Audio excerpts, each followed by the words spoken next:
Coming up next, let me get ready to introduce our next talk with Steve Sanderson and Safia Abdallah.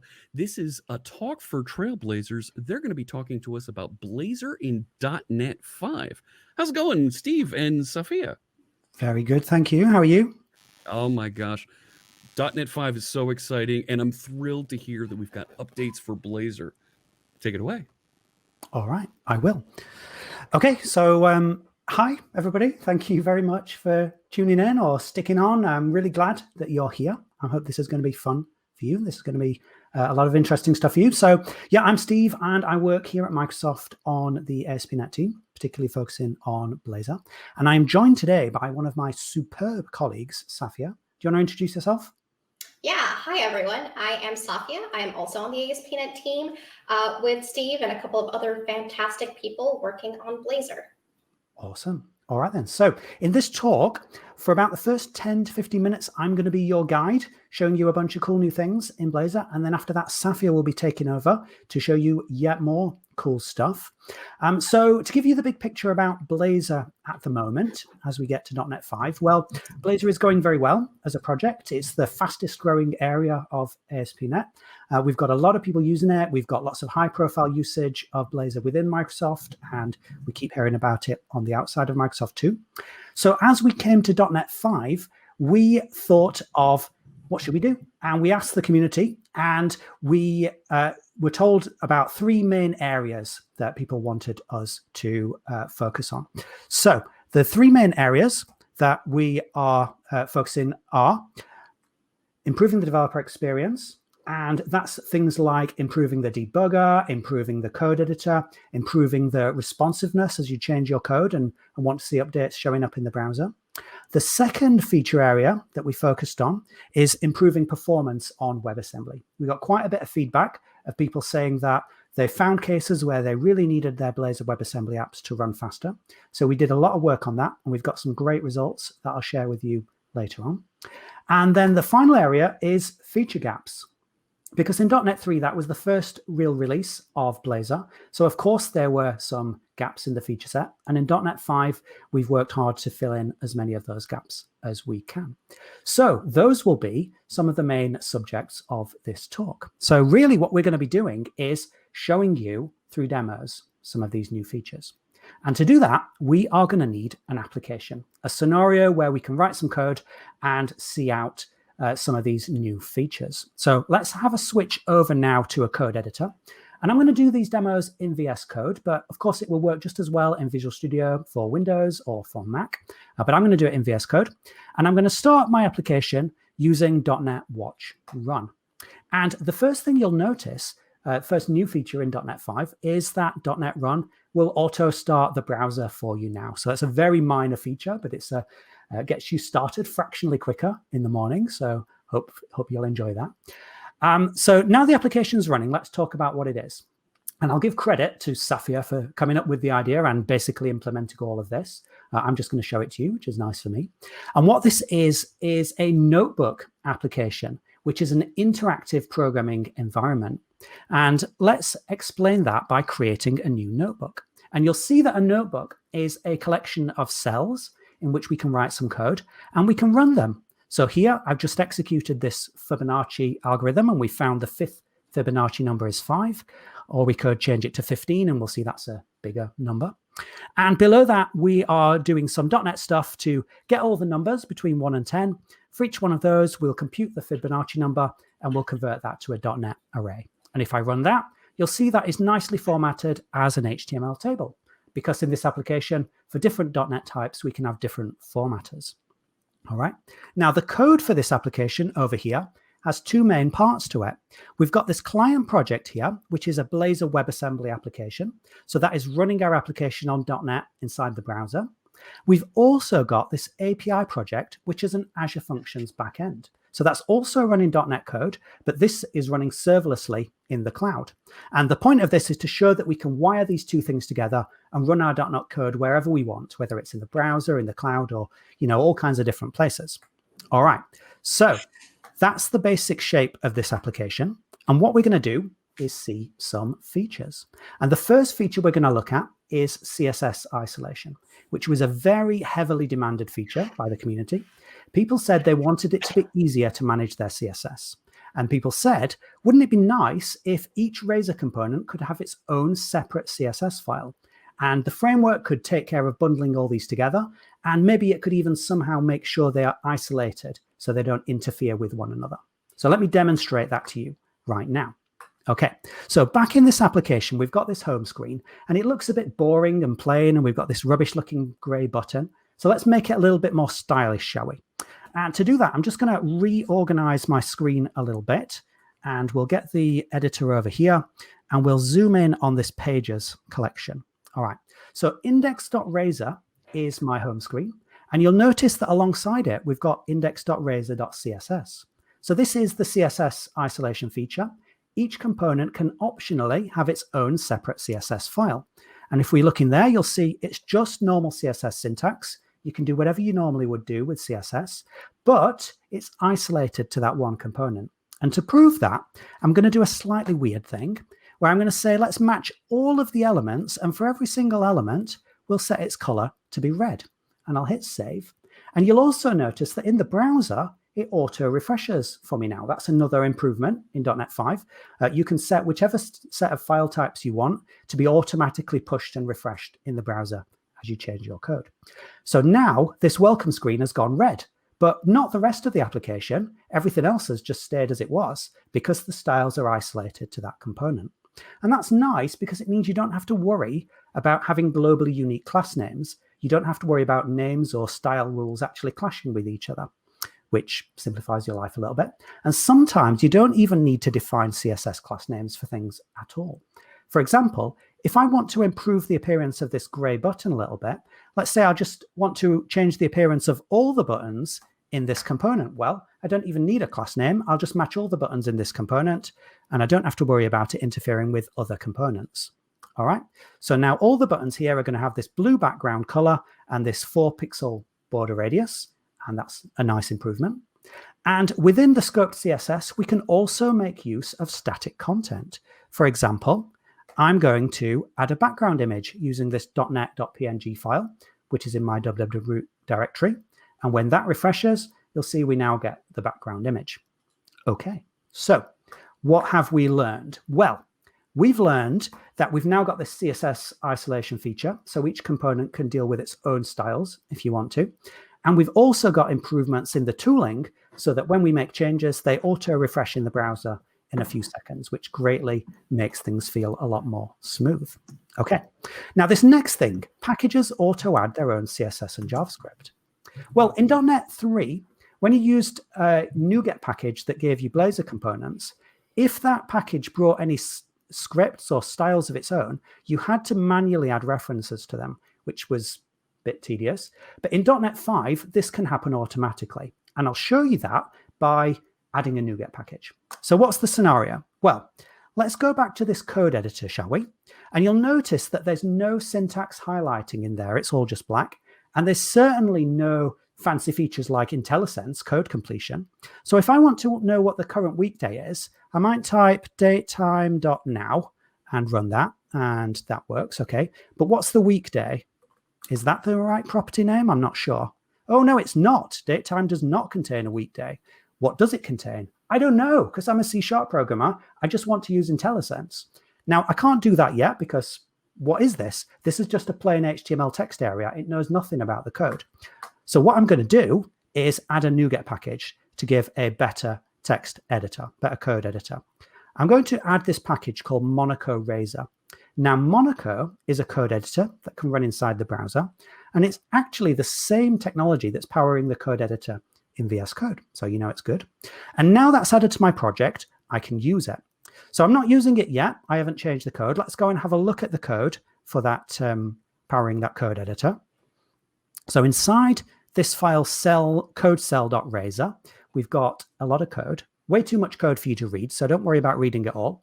The only part you need to notice is this text area, which is just a plain HTML text area. So of course it's got no syntax highlighting. But now I've added that Monaco editor, I can make use of it. There it is. Okay. Now, I'm going to just drop in this tag that I've already prepared, and I'm going to need to add a using statement for that. All right. And you'll notice that it wants a handler for this get completions async method there. So let's fill in some logic to provide the completions. And I'm just going to drop in some ready-made code. Don't worry about understanding this yet. I'll show it to you more in a minute. I'm just going to press save, and that will automatically reload inside the browser. And we should see when it does reload that we've now got syntax highlighting, which is quite a big improvement. And we've also got IntelliSense. So if I start typing now, you'll see we've got this. And if I want the weekday, oh, it's actually called day of week. I didn't realize that. So I'll run that and we'll see it's Tuesday. Great. Okay. Now, how does that IntelliSense code completions thing work? Well, it's calling this method. And if we want to see what this method is doing in more detail, how about we use the debugger? Because that's something we've improved in .NET 5.2. In .NET 3, people had a bit of trouble using the debugger for .NET code on WebAssembly. It was kind of hard to make it connect. And even when it did connect, it didn't always give you the most useful information. But we've improved it a lot. So let me show you how easily we can attach the debugger now. I'm going to click this Attach to Blazor button.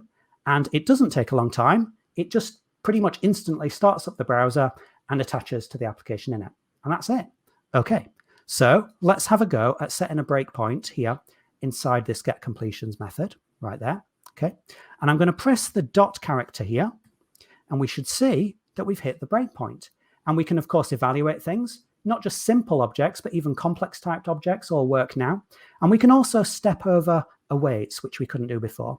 So if I hit the step over button, it's going to call the Azure Functions backend and continue asynchronously.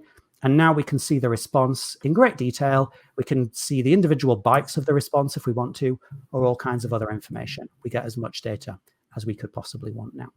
Okay, so that was a package bringing its own CSS and JavaScript and improvements to debugging. Now, that's all I've got time for. It's the end of my working day here in the UK. I'm finished. I want to go home. So I'm going to submit a pull request with these changes in it right now. And then hopefully my colleague Safia, who's on the west coast of the United States, can carry on with the work and add some more great features to our project. So over to you, Safia. Awesome, Steve. That was such a fantastic demo. You never fail to blow my mind. I'm actually really excited to tinker with some of the things that you've added. I love the new Monaco editor, and I love the work that you've done to improve the homepage for our application. So what I've done here is I've cloned the web app that we've created, and I've actually picked up your upgrades. So I'm going to go ahead and run this application and show people some of the new things we've shipped in .NET 5. In case you haven't figured out, we've got a lot more to show you. I'll be picking up with this. Awesome. So I'm going to go ahead and run the same client application that you were showing just now. I'll wait for it to build. I'm going to go ahead and pop it open in my web browser here. Awesome. New homepage, fantastic button, all with CSS isolation. Loving what I see here. Now I've got a demo notebook that I want to show folks that showcases some of the new features that we were able to ship this time around. Cool. So you showed us the input cell, the code cell earlier with the new Monaco editor right here.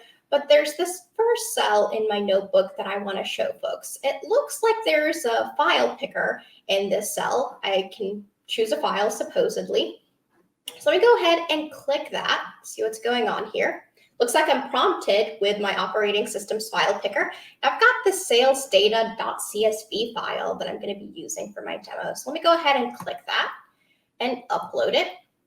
Oh, that's pretty cool. Look like it's been uploaded somewhere. Let's take a look at what's going on behind the scenes here, because it actually touches on one of the first parts of my demo here, which is input file support. So let's take a look at the file cell component, which I'm using. Now we'll see here that we're using this input file component. The input file component is a new component in Blazor with .NET 5. It renders an input HTML element with a file type, so you can use it to upload files in your web application. It supports handling multiple files and images, and all you need to do is provide a single onChange event handler that says what should be done when a user uploads a file.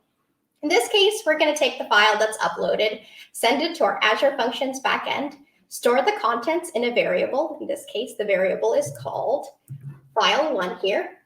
And then the user is going to be able to use this in their notebook for the remainder of the time.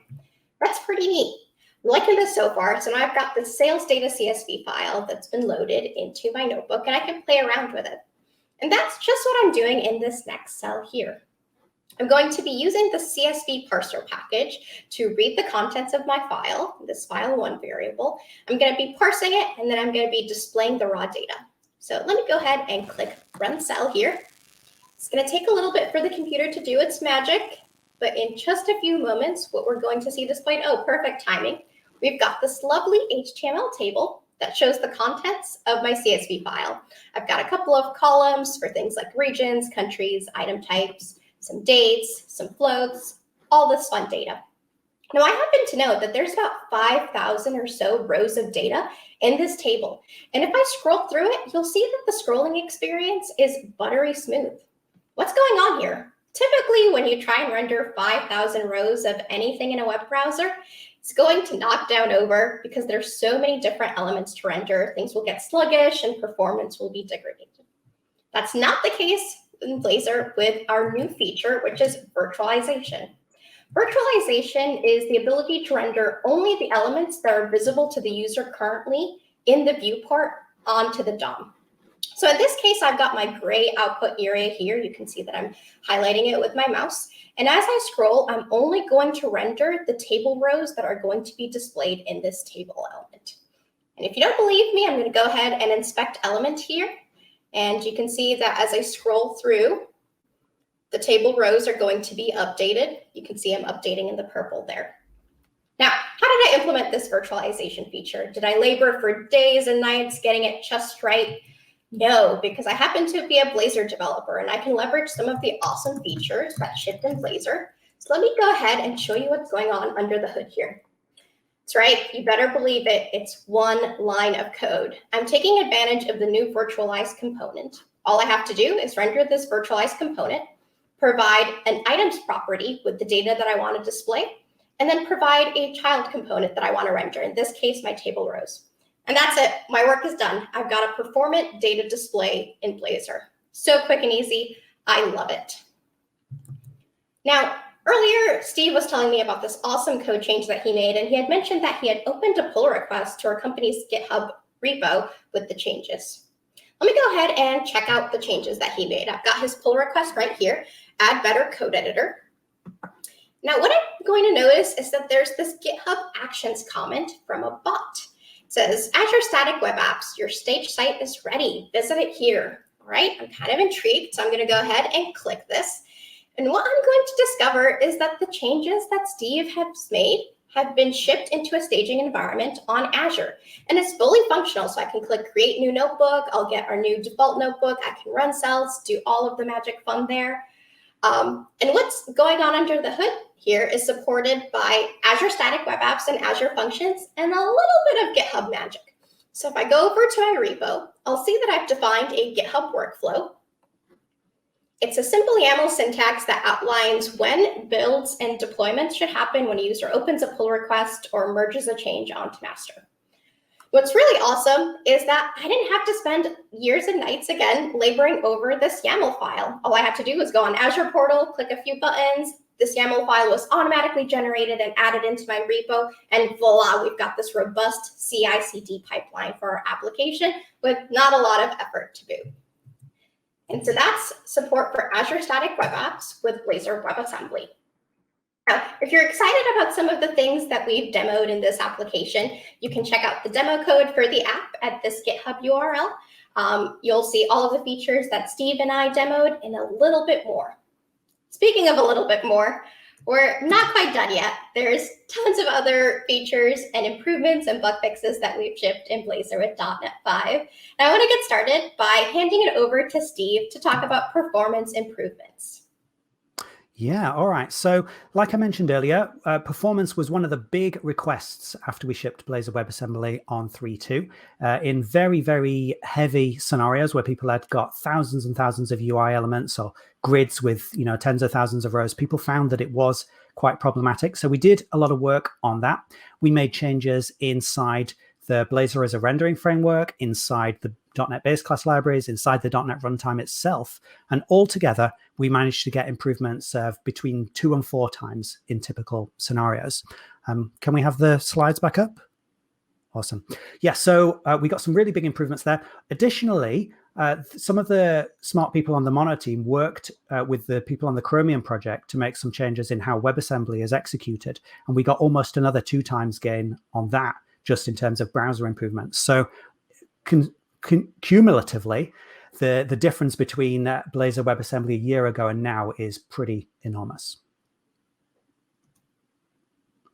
Protected browser storage. So that's a feature that we added specifically for Blazor Server. And that gives your Blazor application, which is running on the server, a way of storing data safely inside the browser. So if you want to store stuff in local storage or session storage in such a way that the end user cannot see what you've stored or interfere with it, then the protected browser storage feature does that by storing things with encryption in the end user's browser. Cool.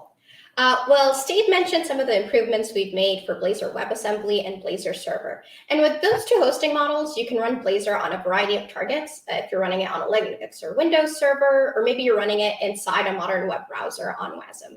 Now, in .NET 5, we ship support for compatibility analyzers, and they allow you to decorate a project's or a library's project file or your function APIs with information about what platforms a function is supported to run on. So if you've ever been in the unfortunate circumstance where you've deployed an application to Blazor WebAssembly in the browser and discovered that certain APIs weren't available, like environment.getFolderPath or maybe console.readline, gone are those days of having to run into those issues once your application has already been deployed. With these analyzers, you get this info ahead of time when you're developing your application, so you can address them before you have to deal with the annoying stack traces and exceptions in production. Now, I want to jump back into talking about Blazor Server and a little bit about some of the pre-rendering improvements that we've made in .NET 5. Now, if you're unfamiliar, pre-rendering is the process by which you render the static content of a web page first, and then you make it interactive later using either Blazor Server or Blazor WebAssembly. Now, Blazor currently supports 2 render modes. You can render pages statically and then make them interactive with Blazor Server. In .NET 5, we shipped support for 2 more render modes. The first is WebAssembly pre-render, which is going to allow you to pre-render a web page as static HTML and then make it interactive later using Blazor WebAssembly. Then we also ship support for a WebAssembly render mode. And what this is going to allow you to do is you can actually leverage it to render Blazor WebAssembly in your existing MVC applications. And if this idea sounds interesting to you of being able to use Blazor WebAssembly in existing apps, I would encourage you to check out Dan and Javier's talk later today. It's titled Modern Web Development with Blazor in .NET 5, and they're going to go a lot more into this topic. Cool. So pre-rendering is really just one of the ways that you can improve startup performance for your application. Another is lazy loading, which allows you to delay when an assembly is loaded until it's requested by the user or it's needed to render a particular page. So in .NET 5, we ship support for lazy loading in Blazor. And it's really done in 2 ways. The first is this build time attribute that you add to your application's project file, Blazor WebAssembly lazy load, that allows you to define which assemblies should be lazily loaded. Then we've also added new APIs to the router that allow you to define what will happen when a user navigates to a particular page. And we've added a lazy assembly loader service, which is going to take care of loading those assemblies lazily, loading them into the debugger, computing integrity checks, loading them from the cache if they've already been loaded. All of that good stuff is taken care of by the lazy assembly loader. This is just one of the features that you can use in .NET 5. Now, you would think that we are done, but we are not, because we've got more things to show. Steve, do you want to share some of the interesting stuff we've shipped? Yeah, so we clearly do not have anywhere near enough time to talk about all of these in detail. But yeah, in terms of plugging some of those feature gaps that we mentioned before, so we've got things like the input radio component, the ability to programmatically control focus. We had a community contribution for intercepting how components get instantiated, so you can do that in a custom way. And JavaScript isolation, that's one of the ways in which NuGet packages can bring in JavaScript without requiring the end user, the end developer to add references. So that's a way of loading ES6 modules dynamically inside your Blazor components. Safi, do you want to talk about the other ones? Yeah, we've also added, again, via community contribution, support for catch-all rep parameters. And we've also updated support for authentication in Blazor WebAssembly. So now we support the new auth-code flow pattern with the latest version of Microsoft's identity platform. If that's something that's interesting to you, again, check out Dan and Javier's session, where they'll be going into a lot more detail about authentication. Now, believe it or not, all of these great features don't just happen because Steve and I work all night. It's actually supported by other members of the Blazor team and a variety of teams across Microsoft and within DevDiv and within the .NET team. And of course, with the community. Through the Blazor sprints, we've gotten tons of community contributions for new features and bug fixes that we've shipped as part of .NET 5. And VS improvements are going to be shipping today. I think it's past 10 o'clock, so VS 16.8 should be out. You can try it out now. And with that, we are ready for questions. Awesome. Awesome. Oh, my goodness. I know, it was There a we lot. Steve, Sophia, thank you so much for bringing us up to date on some of those cool new features. And you're right. There is just a whole treasure trove of new features there. And our folks in Twitter asking questions with the hashtag .NETConf have a handful of questions for us. I want to go over here to the tag board and let me see if I can bring up one or two that I think you can help out with here. Is this Yanez asks, can we use less or SAS or those types of CSS compilers for Blazor components CSS isolation? Okay. Well, I was talking about CSS isolation, so I'll take this. Yes is the answer. There's nothing built into the framework, but if you do whatever you want to make your less or SAS files get transformed to CSS before the .NET compiler runs, then it's just going to work. We don't really need to know that you've done that. You just set up a system, whether it's Webpack or some other mechanism for transforming those files, and yeah, it will work fine. I think we've got examples actually posted online. Yeah, and we've got docs on this as well. Yeah, it feels like that could be a build step you drop into your CS proj file. Cool. Moving on, there are one or two other questions I wanted to make sure that we got into. To include isolated JavaScript, do you add it the same way as CSS, index razor.js? Safia, do you want to answer? Yeah, we don't currently support an index.razor.js pattern for doing isolated JavaScript. Although the way that it's supported is you can actually load any JavaScript module into your web application just using an import reference. So it supports all ES modules. And then you could invoke methods on, or invoke exported functions on those modules directly. So yeah, you can check out the documentation on that as well. We've got one of the great things that we've worked on as well as documentation for all these features. So it doesn't work quite the same way as CSS, but you can kind of achieve the same effect. Okay. I want to go to one more question. Thank you, Clayton Hunt, for that question. I'm going to go to one more here from Cliff. Is there a path to move from MVC to Blazor? Well, that ties into something that Safia has been advertising subtly throughout her talk, which is that we've got another talk coming later on by Javier and Dan, where the integration between MVC and Blazor is one of the key subjects that they'll be talking about. So let's not spoil their talk, but you'll get way more information about that from them. Coming soon. Fantastic.